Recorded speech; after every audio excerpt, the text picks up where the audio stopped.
Let me talk to you about something that might sound a little unsettling at first, but I promise you, if you lean into it, it'll free you. Asterisk pain is not always punishment. Asterisk I know we've been trained to associate suffering with guilt, with wrongdoing, with failure. We've been taught that if we're hurting, then something must be wrong with us, or worse, that God must be mad at us. But what if I told you that pain is not a divine reprimand, but a divine tool? What if I told you that the hurt you went through was never designed to destroy you, but to develop you? You see, we serve a God who is not just in the business of comfort. He's in the business of construction. And construction is noisy, it's messy, it's disruptive. God is a builder, and when he starts building something in you, he doesn't begin with the pretty stuff. He starts with demolition. He starts by tearing down what can't carry the weight of what he's about to place in your life. And sometimes that demolition feels like betrayal. Sometimes it feels like rejection. Sometimes it looks like being talked about, walked away from, and wounded deeply. But listen closely. If God allowed it, then he intends to use it. You don't get to skip the fire and still come out refined. You don't get to avoid the breaking and still be whole in the way that matters most. We love to quote Romans 8:28, all things work together for good, but we forget that asterisk working together asterisk doesn't mean that everything feels good. It means that even what was meant to harm, you will be repurposed for your development. Pain is often the price of transformation. Psychologically, we resist pain because it represents uncertainty, vulnerability, exposure. But philosophically, existentially, pain has always been the gateway to growth. From ancient wisdom to modern science, there is a consistent truth. Suffering births self-awareness. It strips us of the illusions we've been hiding behind. It interrupts the cycles we've been too comfortable to break. It forces us to confront our deepest truths. Think about it. When were you most introspective? When did you truly start asking hard questions about who you are, what you believe, what you're here to do? Not when everything was going smoothly, not when you were applauded. No, it was in the silence of disappointment. It was in the weight of that betrayal. It was when you had to pick yourself up off the floor and figure out how to keep going. That's when the real work began, and I'm not just talking about emotional pain. I'm talking about spiritual pressure. Because when God is preparing to elevate you, he increases the pressure, not to crush you, but to strengthen you. Diamonds don't form in softness, they're created in heat, in pressure, in time. So maybe the pain wasn't an interruption of your destiny. Maybe it asterisk was asterisk your destiny unfolding. Don't let the pain lie to you. Don't let it tell you that you're not worthy, not strong, not chosen. If anything, the pain asterisk proves asterisk you're chosen. The enemy doesn't waste attacks on people who aren't carrying something valuable. The fact that you've been through what you've been through is evidence that there's something on your life that terrifies hell. So no, God wasn't trying to punish you. He was preparing you. He was getting your character ready for the calling. He was building spiritual muscle where before there was only potential. He was breaking the surface to get to the root. And it hurt. Oh, it hurt, but it was holy. The pain was not proof of his absence. It was the signature of his presence. Let that settle in your spirit. Asterisk God allowed the pain not to end you, but to introduce you to the version of yourself you were always meant to become. Asterisk. There's a hard truth we have to wrestle with if we're ever going to walk in wholeness, and it's this. Asterisk asterisk God allows what he intends to use. Asterisk asterisk I know. That doesn't sit easy in the soul. It messes with our idea of divine love.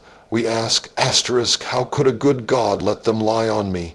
How could he allow the betrayal, the abandonment, the abuse? Asterisk, but if we only see God through the lens of comfort, we'll miss the part of him that works through confrontation.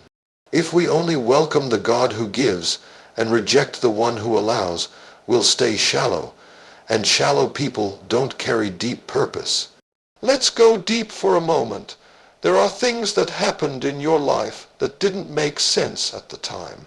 The heartbreak, the loss, the closed doors, and you prayed for relief, begged for escape, pleaded for understanding, and yet the pain persisted. And now, with time, hindsight, and healing, you can see that the same thing that broke you also built you. What was meant to take you out actually took you in, to yourself, to your purpose, to your calling. The theological challenge here is reconciling the sovereignty of God with the reality of human harm. You see, people can mean to hurt you and still be used by God. That's not a contradiction. That's divine orchestration. That's Joseph in the prison saying to his brothers who sold him out, asterisk, you meant it for evil, but God meant it for good. Asterisk, that's pain repurposed. That's divine reversal. God didn't make them hurt you, but he sure didn't waste the moment when they did. He folded it into the plan. Now listen closely. This is where it gets real. If you're still angry about what they did, you might miss what God is doing. Because anger, while natural, can become a distraction. Resentment can rob you of revelation. You've got to shift your perspective. The very thing that wounded you may be the same thing God is using to launch you, and here's the thing, if you only judge the event by the pain it caused, you'll miss the potential it created. From a psychological standpoint, trauma has a way of either trapping us or transforming us. It can bury us in bitterness, or it can birth in us a fire we never knew we had. God sees the whole timeline. He sees how your tears today are watering your strength for tomorrow. He sees how the disappointment is actually developing the discernment you'll need to lead. And so, yes, he allowed it not because he was indifferent, but because he was intentional. Let's stop preaching a God who only works through blessings. Let's tell the truth. Sometimes he works through betrayal. Sometimes he delivers you by letting the boat sink. Sometimes he saves you by letting people walk away. Sometimes he elevates you through rejection. That's a mature revelation. That's meat, not milk. And if you're sitting there thinking, asterisk, why me? Asterisk, I need you to consider this. Maybe it had to be asterisk, you asterisk, because you could survive it. Maybe it had to be asterisk, you asterisk, because you would turn the pain into purpose instead of perpetuating the cycle. Maybe you were the one God trusted to walk through fire and come out carrying testimony, not trauma. So now, instead of asking why they did it, start asking asterisk, what is it producing? Asterisk, instead of staying stuck in what they took from you, ask what God is building in you. That shift in perspective asterisk from victim to vessel asterisk is what opens the door to healing and purpose. Let me leave you with this. Asterisk asterisk, if God allowed it, he's going to use it. But it's up to you whether it leaves you bitter or makes you better. Asterisk asterisk. There's a moment in all of our lives when we mistake divine redirection for human rejection. We cry over closed doors, over people who walked away, over opportunities that crumbled right when we thought we had them. But let me help you reframe it. Asterisk, their rejection was God's redirection. Asterisk, I know it hurt. I know it felt personal. But sometimes God has to let people break your heart so he can save your destiny. See, the problem is we're too loyal to comfort. We'll stay in places that no longer serve us. We'll cling to relationships that drain us, environments that stifle us, simply because they're familiar. And when we pray, "God, take me higher," we don't realize that elevation requires separation. So God, in His mercy, starts removing what we would never release on our own. He lets them stop calling. He lets them stop supporting. And instead of seeing that as divine strategy, we take it as a personal wound. But hear me, rejection is not always cruelty. Sometimes it's clarity. It's the moment God reveals that the people you thought were your anchor were actually your weight. And He has to remove them, not because they're evil, but because they can't go where He's taking you. Their role in your story was real, but it was also seasonal. And if you don't release what was, you'll delay what's next. Now, let's dig into this a little deeper, because psychologically, rejection hits us at the core. It triggers our deepest insecurities, our need for belonging, our desire to be chosen. But what if the rejection you experienced wasn't a reflection of your value, but a reflection of their capacity? Not everyone is equipped to handle the greatness in you, and sometimes their inability to embrace you is God's way of keeping you from shrinking to fit their limitations. You have to understand this. Divine purpose often demands divine pruning, and pruning is painful, but it's necessary.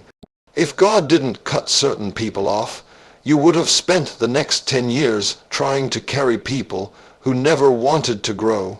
You would have wasted your energy explaining your calling to people who were never meant to understand it. You would have kept trying to convince people to love you who were only ever meant to teach you. Look at Jesus. Even He was rejected, not just by strangers, but by the people closest to Him. And yet, it was through that rejection that He walked into the fullness of His mission. So why do we expect to fulfill our purpose without going through the same pattern? There's no resurrection without betrayal. There's no elevation without loss. Rejection is often the gate you must walk through to access your assignment. The truth is, God will use rejection to reroute you. And when He does, it's not punishment, it's precision. He's moving you from places where your potential is being stifled into spaces where your gift will be cultivated. He's shifting you from toxic dependency to divine identity. And yes, it might feel like a breakdown at first, but if you stay with Him, you'll realize it was a breakthrough in disguise. So stop mourning what walked away, stop trying to resurrect what God buried. If it left, it was supposed to. If they turned on you, it was time. If the door closed, it wasn't yours anymore. Don't waste your future chasing validation from people who were never assigned to your vision. Let me leave you with this. ***, rejection is not the end of your story. It's the turning point. Don't chase what God used to deliver you. Walk boldly in the direction He's pushing you. There's glory on the other side of goodbye. ***, let me tell you something most people don't want to admit.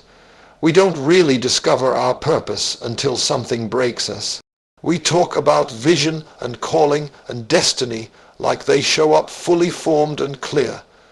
But the truth is, purpose doesn't usually show up in comfort. It shows up in crisis.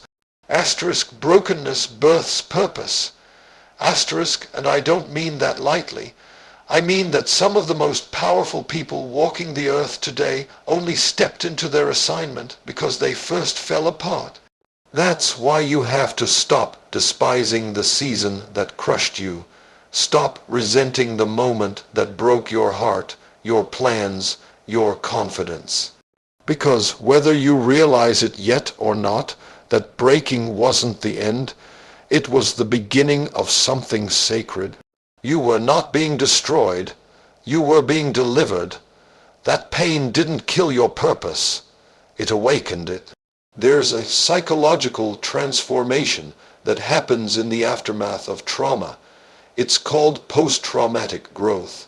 It means that what should have taken you out actually brought parts of you to life that had been buried under fear, routine, or false identity.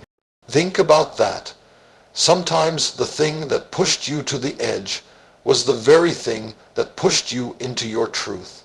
Before you broke, maybe you were still trying to please people, still trying to keep up appearances, still trying to be the version of yourself the world found acceptable.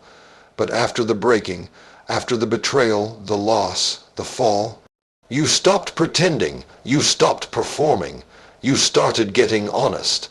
And in that raw, unfiltered place, something started stirring in you that hadn't moved in years. That's what brokenness does. It strips away everything false so that only what's real can remain. It forces you to ask questions like, asterisk, who am I really? Why am I still here? What matters now that everything I leaned on is gone? Asterisk, and those questions are holy. They're heavy, but they're holy, because that's where purpose begins, in the ashes of what you thought you needed to survive. Some of you are still waiting for life to go back to normal, but let me lovingly warn you, asterisk normal, asterisk is not coming back. And thank God, because what you called normal was actually just comfortable, and what God is doing in you now is not about comfort, it's about calling.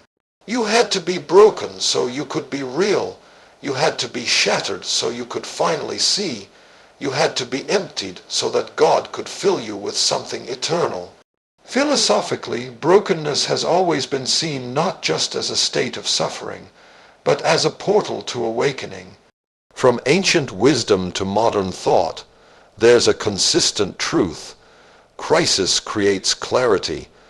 What once distracted you becomes meaningless, and what once seemed distant suddenly feels urgent.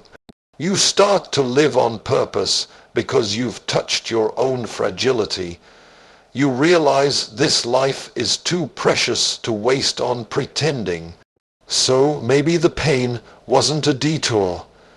Maybe it asterisk was asterisk the path. Maybe the version of you that emerged from the wreckage is the one who's finally ready to walk in purpose with courage, integrity, and depth. And no, you're not perfect now, but you're present, you're available, you're aware, and that makes you powerful. Don't curse your breaking. Don't be ashamed of your scars. The wound was the womb where your purpose was conceived. And now that it's been born, you owe it to yourself and to the world to walk in it. Let me leave you with this. Asterisk, asterisk, it wasn't the blessing that birthed your purpose. It was the breaking. What hurt you also healed you. Now go live like it meant something. Asterisk, asterisk. Let's talk about something we don't talk about enough. Asterisk, forgiveness is not about them. Asterisk, it's not about excusing what they did. It's not about pretending it didn't hurt or acting like you weren't wounded. Forgiveness doesn't erase the pain. It releases asterisk, you asterisk, from the prison of it. And if you've ever truly been hurt, deeply, unjustly hurt, you know what I'm talking about. There's a kind of pain that sinks into your bones, that steals your sleep, that hardens your heart without you even noticing. You carry it into rooms you were meant to rise in. You drag it into relationships that never caused it. And over time, you start to believe that healing is out of reach. But here's the truth, asterisk, forgiveness is the key that unlocks your freedom. Asterisk and God will keep pressing you toward it, not because he wants to protect the people who hurt you, but because he wants to protect the asterisk purpose inside of you, asterisk. You cannot carry purpose and poison at the same time. You can't walk in destiny while dragging bitterness behind you. One of them will have to go. Psychologically speaking, unresolved resentment distorts how we see the world. It changes our sense of self. It hardens our empathy, and the longer it sits, the heavier it gets. You start to see everyone through the lens of betrayal. You stop trusting, you stop dreaming, and eventually you stop moving. That's what unforgiveness does. It freezes you in the moment of impact. You can be 20 years past the offense, but if you've never released it lined, your soul is still stuck there. And I know that sounds harsh, because some of us were violated, manipulated, lied to, left behind. Some of us endured trauma that words can't fully explain. And I'm not asking you to forget it. I'm not asking you to minimize it. I'm asking you to see it through the eyes of healing instead of hurt. Forgiveness is not saying asterisk, it was okay asterisk. Forgiveness is saying asterisk, I refuse to let it own me any longer. Asterisk, when you hold on to the offense, you're not protecting yourself. You're postponing your healing. You're not winning, you're not proving anything. You're simply giving the enemy space in your mind, your spirit, and your future. And let me say this clearly, asterisk, they don't have to apologize for you to forgive. Asterisk, forgiveness is not a transaction, it's a decision. It's a spiritual act.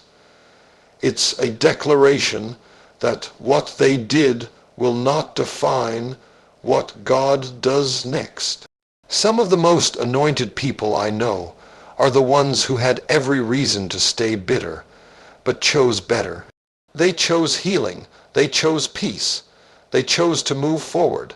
And that's what God is calling you to. Because there are some blessings that won't come until you let go. There are doors that won't open until you release the offense. Your next level is not being blocked by the devil. It's being blocked by your refusal to forgive. That's why you have to decide, asterisk, do I want to be right or do I want to be free? Asterisk, because sometimes we hold on to our pain like proof. Proof that we were wronged, proof that we deserved better. But that proof becomes a prison, and freedom is not found in proving your pain. It's found in surrendering it. God wants to do something new in you, but he won't pour fresh oil into a bitter heart. He won't elevate what's still entangled in resentment. He's waiting for your release, not just for their sake, but for asterisk, yours asterisk, because your calling is too great to be held hostage by what someone else did in a past season. Let me leave you with this. Asterisk, asterisk, forgiveness isn't letting them off the hook. It's taking yourself off the cross. Choose to be free. Your future deserves it. Asterisk, asterisk. Now that you've made it through the pain, now that you've survived the betrayal, the loss, the disappointment, asterisk, what are you going to do with it? Asterisk, because survival is not the end game. Survival is the setup. It's the foundation, not the finish line. You didn't go through all that just to sit in silence. You didn't cry all those tears, pray all those prayers, learn all those lessons just to keep your story locked away. No, asterisk, now that you've healed, it's time to help. Asterisk, this is where many people get stuck. They think healing is just about becoming whole again, about feeling better. But healing has a purpose, and the ultimate purpose of healing is not just restoration, it's assignment. The same God who allowed the hurt is the same God who intends to use your healing as a asterisk, harvest asterisk, a harvest of wisdom, a harvest of compassion, a harvest of power, but it's not just for you, it's for others. The pain you went through wasn't just about your process, it was about your asterisk platform, asterisk. You see, there's someone coming behind you who's going to face the same kind of storm. There's someone who doesn't think they can make it out. And they need your story. They need your scars. They don't need you to be perfect. They need you to be real. They need to see that healing is possible.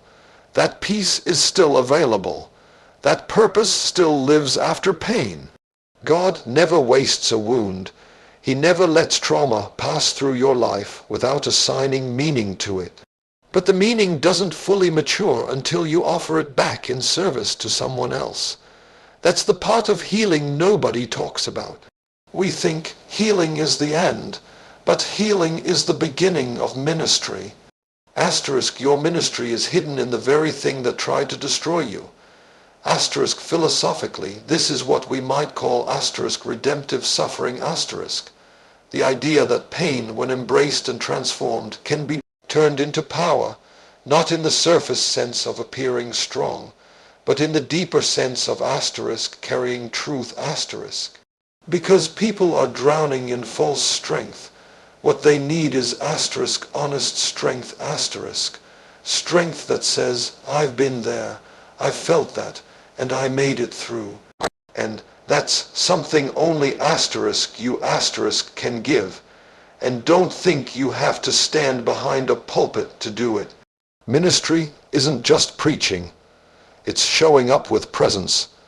It's being the friend who listens differently because you've walked through grief. It's mentoring a young soul because you remember what it felt like to be lost. It's starting that business, writing that book, launching that foundation not because you're perfect, but because you're asterisk willing asterisk. Willing to turn what broke you into what builds others. If you keep your healing to yourself, you limit the reach of your testimony. And some of you are hiding what God wants to use. You're shrinking back because you think you're not ready, not holy enough, not strong enough. But you're exactly what someone else needs asterisk, not in spite of your pain, but because of it asterisk. That's how purpose is born. Not from perfection, but from redemption. So the question is, will you let God use it? Will you allow your pain to preach louder than your words ever could? Will you take the healing you've received and hand it off to someone still bleeding? Let me leave you with this.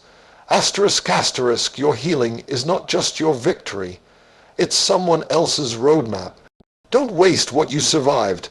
Turn it into purpose. Let your pain serve. Asterisk asterisk.